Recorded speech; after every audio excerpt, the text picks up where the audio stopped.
Praise the lord. Welcome to daily path, అనుదిన మార్గము. మీ అందరికీ యేసుక్రీస్తు నామం పేరిట హృదయపూర్వక వందనములు. ఈ ఉదయపుకాల సమయమున పరిశుద్ధమైన వాక్య భాగముని విందాము. 54వ కీర్తన మొదటి వచనము.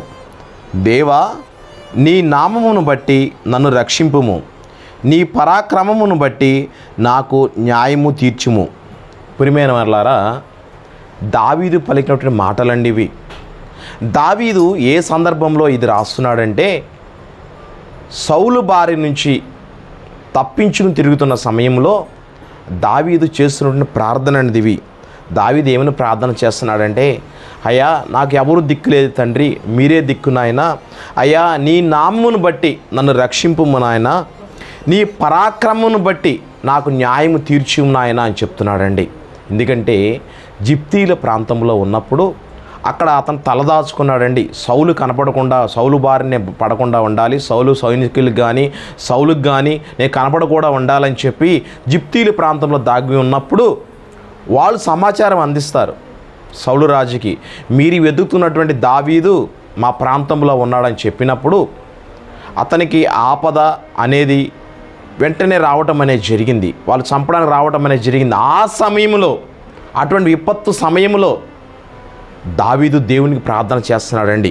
ఏమని చేస్తున్నాడు? అయ్యా, నీ నామమును బట్టి నన్ను రక్షింపు నాయన అంటాడు. ఎందుకంటే ఆయన నామంలో శక్తి ఉన్నది, ఆయన నామంలో జీవం ఉన్నది, ఆయన నామంలో బలం ఉంది. కాబట్టి దేవుని ద్వారా మాత్రమే నాకు రక్షణ కలుగుతుంది అనేసి దేవునికి ప్రార్థన చేస్తున్నాడండి. చేసినప్పుడు అయ్యా, నీ పరాక్రమమును బట్టి నాకు న్యాయం తీర్చు నాయన అంటున్నాడండి. ఎందుకంటే దావీదు ఎంతో యుద్ధ నైపుణ్యత కలిగినటువంటి వాడు. దావీదు ఎదురుగా కూడా దాడి చేయవచ్చు. అయినా కూడా ఏమంటున్నాడంటే, ఆయనకున్నటువంటి అనుభవాన్ని బట్టి, ఆయనకున్న యుద్ధ నైపుణ్యతను బట్టి ఆయన ఏమీ అతిశయం పడట్లేదండి. టోటలీగా దేవుడి మీద ఆధారపడి ఉన్నాడండి. ప్రియమైన దేవుని బిడ్డ, ఈ ఉదయపకాల సమయం కూడా మనకి దావీదు ద్వారా మనం నేర్చుకోవాల్సిన పాఠం ఏమిటంటే, మన ప్రతి విషయంలో కూడా ఆయన నామమును, అయ్యా నీ నామమును బట్టి నన్ను, నా కుటుంబాన్ని, నా జీవితాన్ని రక్షించండి నాయన అడుగుతూ ఉండాలి.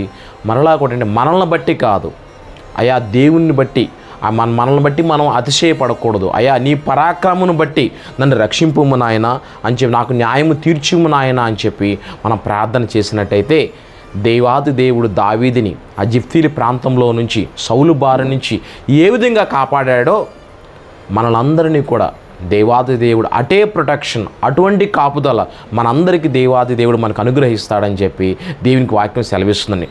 ప్రతి విషయంలో కూడా మనం మనల్ని బట్టి అతిశయపడకూడదు. ఎందుకంటే దేవుని నామాన్ని బట్టి మనం, అయా నీ రక్షణ మాకు కావాలి తండ్రి, నీ ద్వారానే నాకు రక్షణ పొందుతుంది తండ్రి అని చెప్పి దేవుణ్ణి మనం గోజాడాలండి. దావీదు గోజాడినట్టు మనం దేవుణ్ణి మనం ప్రార్థన చేసినట్టయితే దేవుని ద్వారా మనం రక్షణను, దేవుడిని స్వస్థత పొందుకోగలుగుతామని చెప్పి దేవుని యొక్క వాక్యం మనకు సెలవిస్తుంది. దేవుడి చిన్న వాక్యం దేవుడు దీవించి ఆశీర్వదించునుగాక. ఆమేన్. Praise lord.